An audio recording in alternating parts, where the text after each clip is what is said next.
Bienvenue sur notre chaîne. Aujourd'hui, nous voulons vous faire écouter le voice d'une dame qui sollicite notre aide. Écoutons-la.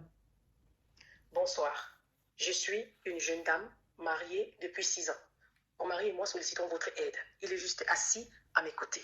Nous sommes des Africains résidant en Europe, mais la grande partie de notre famille réside en Afrique.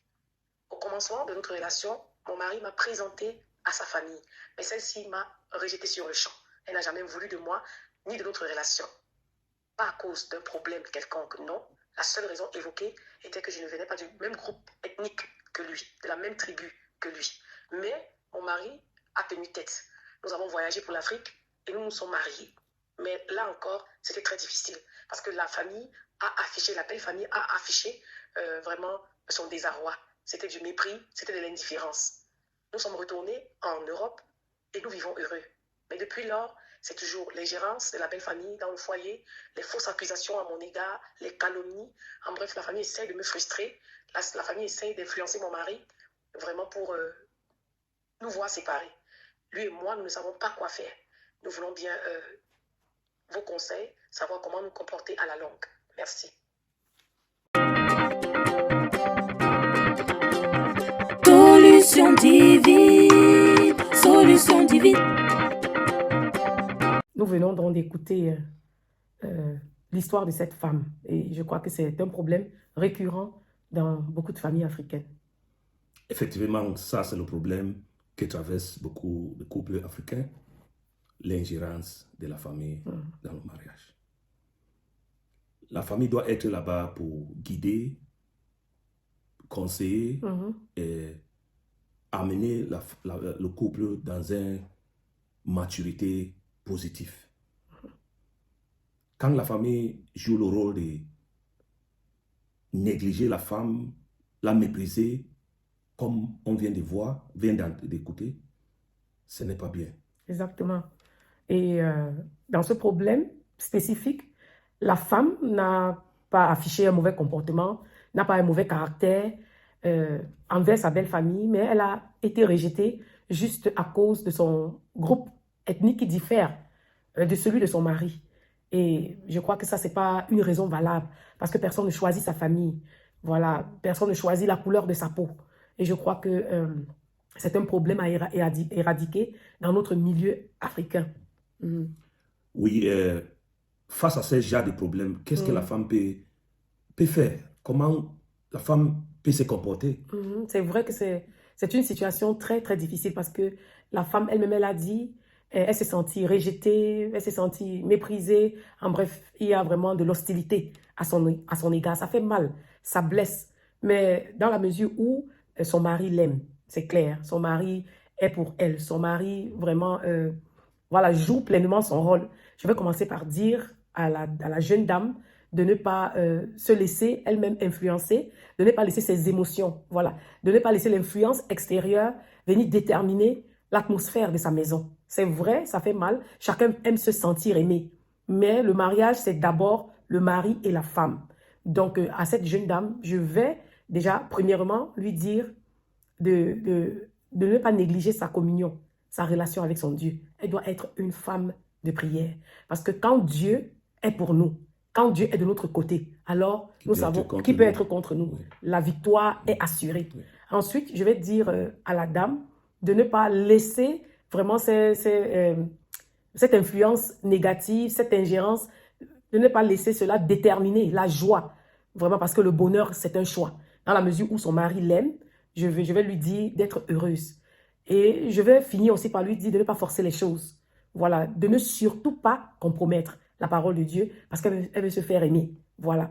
Donc, on a entendu parfois des belles familles dire à des femmes, voilà, si vraiment tu veux être bien avec nous, accepte donc ton mari de prendre nos conditions, à prendre une autre femme, ou alors va-t'en. Et on a vu des femmes qui ont été tellement frustrées qu'elles sont parties.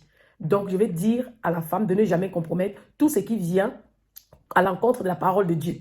Donc, si on te demandait parfois d'accepter l'infidélité, d'accepter d'être une autre coépouse, d'accepter ci et ça, non, il faut garder les pieds sur terre. Faire de la parole de Dieu le standard de ta vie. Oui, parce que Dieu fait toujours la différence entre ceux qui le servent et ceux qui ne le servent pas. Et l'avenir finit par nous donner raison. Et puis, qu'est-ce que tu peux dire? aux maris, aux hommes qui passent par ce genre de situation. Pour l'homme, ce que je peux dire, c'est face à ce genre de situation, la femme est toujours insécure. Donc, elle n'est pas sûre d'elle-même parce qu'elle ne sait pas de quel côté est son mari, même quand il ne parle pas. Donc, c'est une situation que l'homme doit rassurer sa femme que je suis avec toi. Exactement. Égal ce que ma famille peut faire.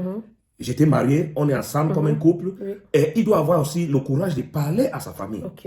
Que ça, c'est la femme que j'ai choisie. Si vous m'aimez, il faut que vous aimez aussi ma femme. Parce qu'on est un. Exactement. Donc la femme doit se sentir en sécurité dans les bras de son mari. Et le mari doit vraiment prendre sa position. Et je crois que si le couple reste solide, indivisible, je crois qu'aucune influence extérieure ne pourra vraiment les déstabiliser. Mais qu'est-ce que tu peux dire à cette belle famille, à cette famille qui s'ingère négativement, qui vient pour désunir cela que Dieu a uni? La famille doit savoir que le mariage est entre des personnes qui se sont réunies pour un but de suivre ce que Dieu a dit, que l'homme va laisser son père et sa mère et s'attacher à sa femme et les deux soient un.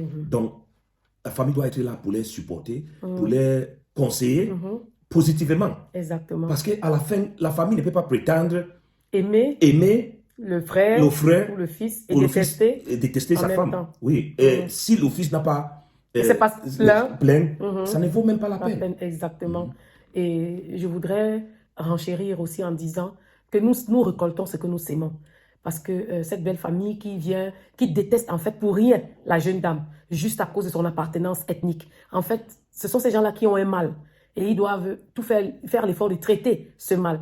Ils ne doivent pas oublier qu'eux aussi, ils ont des enfants. Ces femmes-là aussi ont des filles. Elles ont des fils qui demain aussi se marieront. Donc, je veux dire, si chacun prend sa place, alors je crois que tout ira bien. Et n'oublions pas que nous ne devons pas désunir, venir séparer ceux-là que Dieu a unis. Sinon, on se verra en train de lutter contre Dieu. Oui. On fera la guerre contre Dieu. Et personne ne peut lutter contre Dieu. Donc, au lieu de s'attirer la malédiction, ils n'ont qu'à se mettre eux aussi en prière. Parce que comme il est écrit dans la parole de Dieu, si cette œuvre est de Dieu, personne ne peut la détruire. Mais si elle vient des hommes, elle se détruira elle-même. Et je voudrais encourager les couples, ceux-là qui sont déjà mariés, vraiment de maintenir et de renforcer leur vie de prière. Et pour ceux-là qui nous écoutent, qui ne sont pas encore mariés, il est capital, bien aimé, de rechercher la face de Dieu avant de pouvoir choisir son épouse ou dire oui à son époux. Oui, parce que quand Dieu est mêlé à une affaire, on dit quand Dieu est dedans, alors on est sûr et certain que ce mariage-là tiendra. Peu importe les adversités, peu importe les difficultés. Oui, je vais aussi ajouter que des situations aussi comme ça peuvent rendre l'atmosphère dans la maison aussi... Donc, une atmosphère vraiment qui est mélancolique, avec la tension, la tristesse. Ce que je peux seulement dire, c'est qu'il ne faut pas que le couple laisse ça gérer les maisons. Parce que, par exemple, peut-être la femme est toujours là en train de demander à la femme, au mari, regarde ce que ta famille m'a fait et tout ça. Donc, c'est bien que la femme aussi essaie de négliger et de vivre sa vie. Parce que le bonheur, c'est un choix. Dans la mesure où la femme est la maîtresse de sa maison. Tant que personne ne vient s'ingérer dans ton foyer, dans ta maison. Et voilà, il faut vivre pleinement ta vie. Mais il faut éviter d'avoir dans le cœur la rancœur, d'avoir la haine, de développer aussi la haine. Parce que parfois, la réponse à une erreur peut être aussi une erreur. Donc, évite de pouvoir brouiller ta relation avec ton Dieu. Prie, continue de prier, intercéder pour cette belle famille, mais en faisant attention à toi, en prenant soin de toi, en prenant tes précautions. C'est ça. Et... il n'y a pas une garantie que l'homme peut parler à sa famille et la famille suive ce que l'homme a dit pour aimer sa femme. Le mari ne peut pas influencer sa famille d'aimer sa femme. Mais ça ne doit pas être un problème qui va faire la tristesse dans le cœur de la femme. On comprend bien, mais il faut savoir qu'on n'est pas appelé à faire l'unanimité. Quand Dieu dit oui, personne ne peut dire non. Donc on doit plus s'atteler à plaire plus à Dieu qu'aux hommes. Est-ce que tu peux prier peut-être pour ce couple, en fait, pour qu'ils restent unis et qu'ils regardent dans la même direction. Dieu Tout-Puissant, on te remercie pour aujourd'hui, pour tout ce que tu as préparé pour les couples. Toi qui as fait le mariage, c'est toi qui vas toujours tenir ça avec ta main forte.